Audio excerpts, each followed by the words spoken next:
The prediction that we have focuses on sovereign AI, which is getting a lot of focus. We look a lot at the government sector, so solutions that, work within the constraints of the regulatory environment, but still provide the AI benefits that the commercial markets are able to access is a hot topic, and one that really requires the most partnership activity.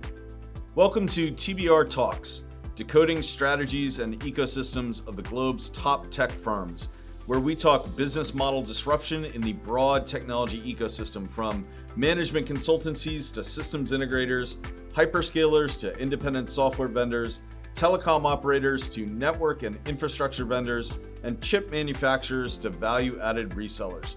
We'll be answering some of the key intelligence questions we've heard from executives and business unit leaders among the leading professional IT services and telecom vendors. I'm Patrick Heffernan, Principal Analyst, and today we'll be talking about our 2026 Alliances predictions with Allan, Principal Analyst for TBR's Cloud and Software Practice, and Angela Lambert, Principal Analyst for TBR's IT Infrastructure and Devices Practice. Allan and Angela, welcome back to the podcast. I'm here today talking about our predictions for 2026. And because we each run a different practice at Technology Business Research, we're looking at it from the ecosystem. So what is happening among the different companies that we cover, and what are those things going to look like in 2026 with respect to investments, with respect to growth, and then, of course, really importantly, with respect to partnerships, alliances? What are we going to see different in 2026? Angela, we'll start with you. Throw out something there that we can bite into. All right. So my prediction on partnership and ecosystem in 2026 is going to be specific to AI at the edge and enterprise edge. So TBR, we're projecting about a 20% CAGR on enterprise edge growth. And that's really predicated upon the idea that AI is bringing a faster innovation and proliferation of edge use cases. So the edge use cases have obviously been something that's been targeted for a long time, but we're seeing more evolution there, and we think that changes in partnership activity are going to help drive that growth. And so edge doesn't get deployed by one partner within the ecosystem. Edge requires infrastructure, it requires devices, it requires connectivity, it requires, I hope, services and consulting in there as well. So when you talk about that 20% CAGR, are you saying across edge as a whole, or are you looking at just the infrastructure players and where they're going to see some revenue growth? Yeah, we're looking at edge from a relatively holistic view. So we take into account the infrastructure, software, as well as service providers as part of that. Okay. And are there certain companies you think, again, because we always look at things company by company first, are there certain companies you think are going to benefit more from, and I'll call it a resurgence in edge, because I feel like we talked about edge 5, 6, 7, 8, 10 years ago. Now it's coming back. We can probably dive into the why in another time, but which are the companies you think will benefit most from this resurgence? I think, well, that's probably a multi-part answer, but starting out with services, I think that, as much as ever, there's the opportunity there to be an orchestrator between the technology. So NVIDIA obviously is helping to renew activity within edge in areas like high-tech manufacturing, for example. And what we see there is that you have, the NVIDIA platform, right? And as much as that is enabling and simplifying with blueprints and ways to deploy, probably still not as plug and play as it could be for enterprises who might not have the skill set. So you need the systems integrator or services provider there to provide another layer of orchestration. Hopefully you agree with that as I do. A services expert here. I do, but it leads to a question, but you can Okay, great. So you have that layer, and then you're going to see the infrastructure providers also providing a little bit of service. So they're helping in terms of the deployment, integration, and orchestration more closely tied to the box level or the infrastructure layer. But ultimately, I do think you'll see a lot of opportunity for those groups to work together and also bring in a fourth group, which is the industry specific ISVs who need Right. to play a role as well. Right. So traditionally, and this is the question that comes to mind when you lay that out, traditionally, IT services companies and consultancies don't want to sell boxes. And when you're talking about edge, at the end of the day, you're talking about a physical thing there. So is there something about AI and something about where we're going in 2026 that is going to change that calculation for the IT services companies and the consultancies? Is there something else that the infrastructure players and the device manufacturers are bringing to the table that makes it more appealing? I would say perhaps the fact that NVIDIA and the OEMs are so well integrated at this point, because you don't have one without the other in this case. The OEMs are using a lot of NVIDIA's blueprints to create their own infrastructure that's going to be more easy for enterprises to adopt. Right. But then it requires things like NVIDIA Omniverse, for example, and that's where the platform piece comes in. It's so tightly coupled with the infrastructure that maybe, the systems integrators in this case are more inherently interested in the infrastructure as well because they're so closely tied together. Right. So it's almost like as the ecosystems have evolved in the last 5, 6, 7, 8 years, and the IT services companies and the consultancies have partnered increasingly with these companies, edge is just an accelerant of that. It's not something new. They know how to go through the motions. I don't mean that in a bad way, but they know how to generate revenue with those partnerships. Now you add edge onto it because of a greater AI adoption, right? Right, absolutely. Okay. Good. I'm glad I'm right about that one. So, Allan, now you're going to tell me I'm wrong about something else. But let's pivot to cloud and software. And what is it that you're seeing in the ecosystem you think is going to be most important in 2026? Yeah, I think the prediction that we have focuses on sovereign AI, which is getting a lot of focus. We look a lot at the government sector, so solutions that work within the constraints of the regulatory environment, but still provide the AI benefits that the commercial markets are able to access is a hot topic, and one that really requires the most partnership activity. And that extends not only with the technology providers, the service providers, but obviously with the agencies and the governments themselves in terms of the guidance and guardrails for how these types of solutions can be compliant at all different levels. And with sovereign AI, it starts with the physical data centers, goes into data security, all the regulation there. You add on model training development, another area of complexity, and one that there's a whole new host of providers that need to come in to ensure the security and compliance at that level. And, even on top of that, agentic. So having something that not only provides intelligence, but takes action on it, obviously introduces a whole new area of risk, and it's just so uncertain in terms of how that's going to work and what the best practices are, that going into 2026, I think there's still a lot of training, development, waiting for regulation to become clearer and get some things in practice before we'll really see the sovereign AI adoption at scale really kind of pick up and be something that moves the needle for the larger providers. And we saw this is so there's lots of echoes of sovereign cloud. So how many of those echoes are loud, and how many of them it's a completely different world when we move from sovereign cloud to sovereign AI? Well, it's a prerequisite. So you need to have the sovereign cloud, and that's a country by country endeavor for a lot of areas of the globe. So that in and of itself is still developing and maturing.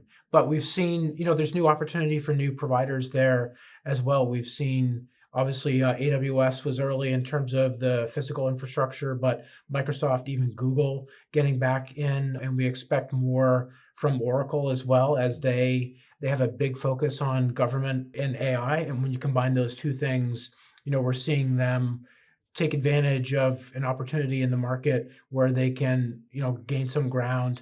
Obviously, with the broader commercial workloads and the market in general, they're a distant fourth in terms of the size, but in terms of their booked backlog, a lot of which is AI driven, they have an opportunity to really close some of that gap and be on par with some of the larger providers, at least in terms of AI. And the government focus for them has always been strong. So again, 2026 may be a little bit early in terms of really seeing them take advantage, but over the next 3 to 4 years, there's a big possibility for them to grow and at least close some of the market share gaps that already exist. Right, and Oracle may be small when you talk about the cloud practice and sovereign cloud specific to AWS and Google Cloud Platform and Azure, but they're huge. Are there other players that are smaller that you think are going to be either disruptive or just have a really good year in 2026 or 2027 because of what's happening with sovereign AI?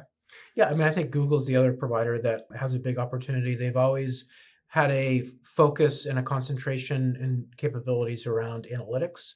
And so that plays very nicely into AI, Gen AI, eventually the sovereign AI, as they start to rebuild some of their government presence, which is something that they've been doing over the last couple of years to really kind of get back into that market in a way that's significant. And some of the big US deals that include Google provide some of that opening. But I think the focus on analytics and sovereign AI, again, is a big opportunity for them.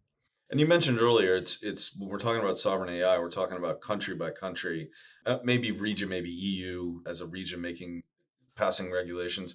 That's an opening for the consultancies in particular to be able to say, these are this is what's changing in the regulation. This is how it's going to affect the enterprise and their business, but also consulting to the Azures and the Oracles and all that. Do you anticipate that an Oracle or Microsoft Azure AWS will be going to market with a consultancy to say, these are the folks that know best about what's happening with this regulation, where it's going, how you can, as an enterprise, best set yourself up to be respectful of or in compliance with sovereign AI rules? Absolutely. I think they're the key kind of translation point between the technology vendors and the end customers, and they're tightly partnered on both sides of that relationship. So the actors kind of change based on the region and the government. The US, we have a very clear view of the leaders there, and all of them are focused on AI, whether that's just a marketing pitch, a glossy layer on top of existing solutions. That's all being ferreted out.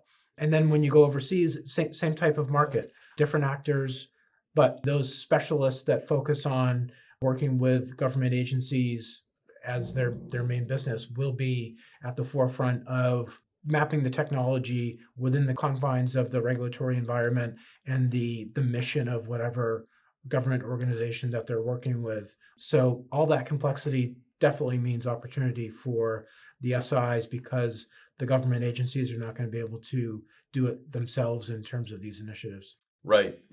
And that's where when we look at the individual SIs and the consultancies, one thing that we're looking at is what kinds of qualifications do they have in the different government agencies? What have they done in the federal sector or the state and local? And what have they done in the EU that would position them to benefit from this a surge, an expected surge around sovereign AI, and maybe a continuation of sovereign cloud as well? Because like you said, it's a prerequisite getting that done. We have seen in looking at the IT services companies and the consultancies, a new preference for a leaning towards a multi-party engagements where they're not just going to market with an Azure, but they're going to market with Azure and SAP, or put together any string of companies you want to. The challenge is always the commercial models, the sales models, the compensation, who's actually getting which piece of the pie. But increasingly what we're hearing and seeing from IT services companies and consultancies is their message to the enterprise clients is, we're bringing you the best commercial terms with these three companies that we're partnering with, and we're orchestrating that. And so we want to go to market. We want to bring this to you. And it's a way of no longer being agnostic, no longer saying we'll partner with everybody, but instead being very specific and saying, these are the companies that we're partnering with. We have a special relationship, and that special relationship allows us to bring better commercial terms, better innovation, faster, better service, global service, and all that. So if you think about it in that context, are there certain companies that you cover that are more both organizationally, culturally, in terms of their leadership, maybe in terms of the portfolio, better suited to a multi-party kind of environment, Or there's some companies that are, and I'll throw one name out there, and I'm not entirely sure this is true, but I'll throw it out there anyway. We think about Workday as having a very specific set of parameters for how they like to partner, which has worked for them really well. But they don't partner with everybody. They're very selective about who they partner with and what they do with them. That's great. It's worked. It's been tremendous for them. We think going forward, it's going to be a lot harder to do that because the IT services companies and the consultancies are going to say, yes, but we want to be very specific with you, and we want to bring in this other partner into it as well. And so when you think about the companies you cover, are there some that are really well positioned, again, culturally, organizationally, leadership, portfolio, to expand and be part of a super group within the ecosystem?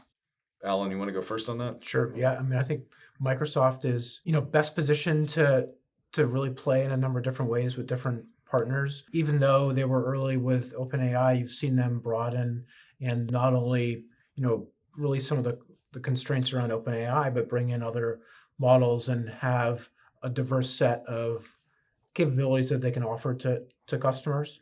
A lot of different reasons for that, but I think they're, very good at that type of partnership, working with Oracle around some of the opportunity around Oracle database within Azure environments. So I think they're the most motivated to continue the AI-led growth and, trade off in terms of some of the financial aspects and the way that they monetize it. So I think that's something that they definitely stand out as being more partner forward in the AI sector than others. Right. Angela, how about you, the companies you cover?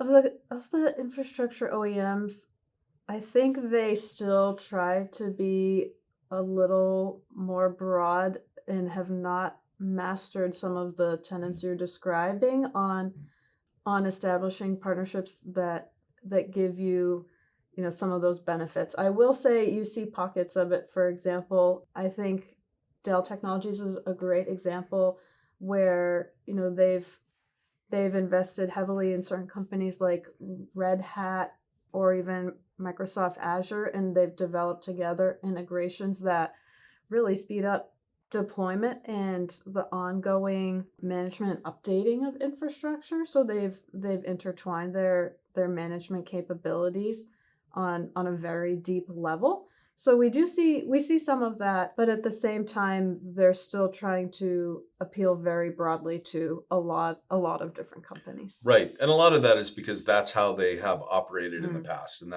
it's really hard to tell somebody within the organization, hey, we're no longer focused on that partner you've been working with for so long. We're instead, focused on this particular set of partners. And that kind of change is really hard to do. We have seen in the IT services companies and the consultancies, there's EY, which is all in on only Microsoft out of the cloud vendors, and also all in with Dell. And so that three-way, I think we will see in my prediction in 2026 is we're going to see a lot more of that, where it's a 3 or 4 way partnership led by one of the big four, led by one of the consultancies that is able to orchestrate that by saying, we're all in with you and we're only working with you. And of course, only doesn't mean never working with everybody else. It means that's where the strategic investments are made.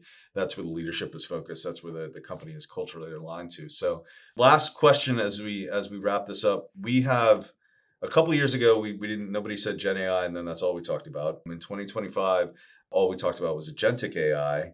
I can remember when the metaverse was a thing. I can remember when blockchain was a thing. So what is by the end of 2026, what's the technology that we're going to be surprised that we've been talking about all year long? Well, for me, given that I picked an edge-related prediction, I think I am obligated to say physical AI is for my term right there. I have to. Right. That's going to be the one we start writing about and talking about a lot more. Right. And I fully appreciate that physical AI is bigger than robots, but having spent time at the NVIDIA event, all I can say is that's what everybody uses instead of just saying robots. Just say robots. That's what it is. But yeah, I understand it's more than that. Physical AI. All right. Allan, you got something to beat that? Maybe just the augmented general AI intelligence. Yeah. I think it's come up as a concern, a threat that there's a tipping point once we get to certain levels of AI being embedded in most things that are being done in organizations, that there's a whole host of risk factors that are introduced. And So I think that will still a ways off, but will definitely come back on the radar screen later in the year. I think we're going to see, this might be surprising, but I think we're going to see blockchain make a comeback by the end of 2026. And the reason is because we're starting to see it creep into a lot of offerings, not as a headline technology, but as an underpinning to whatever the offering of the service is. It's a layer that is increasingly becoming necessary. And that's great right now, but eventually it's going to be the realization that, oh, right, AI is all about data, and data at the end of the day is actually best done on blockchain. And so I think we're going to see an uptick, a significant uptick in blockchain as something that we hear about, talk about, realize is an important piece of the broader technology puzzle and the broader ecosystem.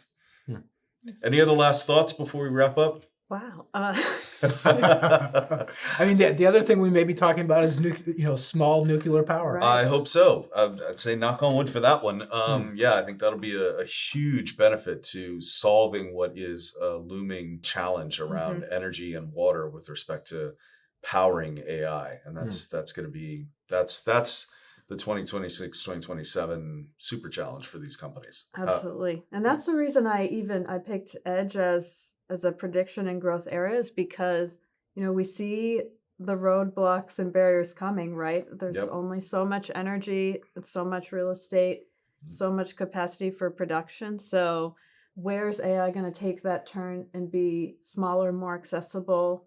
And I think that's why we're going to see vendors focus more on Edge this year too, because it's attainable. Yeah, that's fact. That's fantastic. It's smaller, more accessible, smaller, more accessible AI, as opposed to this, AI is everywhere and everything to everybody. So excellent. Allan, thank you. Angela, thank you. And we'll do this again very soon. Thanks, Patrick. Thank you. Next week, I'll be speaking with Boz Christoph about our 2026 managed services predictions. Don't forget to send us your key intelligence questions on business strategy, ecosystems, and management consulting through the form in the show notes below. Visit tbri.com to learn how we help tech companies, large and small, answer these questions with the research, data, and analysis that my guests bring to this conversation every week. Once again, I'm your host, Patrick Heffernan, Principal Analyst at TBR. Thanks for joining us, and see you next week.